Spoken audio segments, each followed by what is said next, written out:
caught in the crossfire. السلام عليكم ورحمة الله وبركاته. ازيكم يا حبايبي؟ عاملين ايه؟ يا رب تكونوا بخير وصحة وعافية.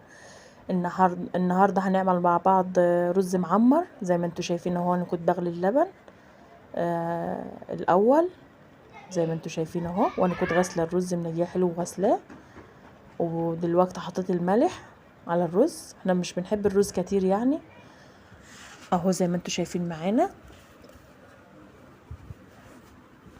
اللبن لازم يكون مغلي يا جماعة، وتحطوه على الرز يبقى سخن يعني، مش يبقى بارد اهو. زي ما انتوا شايفين معانا، في ناس بتحبوا رز معمر برضو بسكر، وفي ناس بتحبوا رز معمر بالملح. احنا بنعمله بالملح اهو زي ما انتوا شايفين معانا. ودلوقتي هحط فيه قطع زبدة اهو.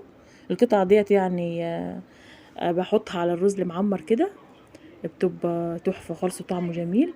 بتحط 4-5 كور كده. الكور دي صغيرة اصلا، هي باينة في الفيديو ان هي كبيرة شوية، هي دوائر صغيرة. وبتحطي برضو شوية زيت عشان يبقى مفلفل وحلو اهو زي ما انتوا شايفين معانا. وبتفرديهم كده وبتحطي عليهم اللبن. دلوقتي هننزل بس بالزيت الاول اهو زي ما انتوا شايفين معانا، يعني حوالي 3 معالق 4 زيت كده. طريقته سهلة وبسيطة. وطبعا اني كنت غالية اللبن اهو، طفيت عليه بحطه سخن اهو على الرز على طول اهو. اني بعمله ازاي؟ انا بعمله كده وبحطه على بدخله الفرن، بولع الشعلة من فوق الاول. طبعا لما بتولع الشعلة بياخد اللون الوش المتحمر الكويس ده.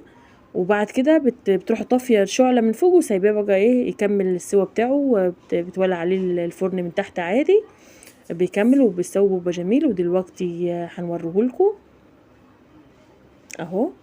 كان الرز مفلفل وجميل اهو.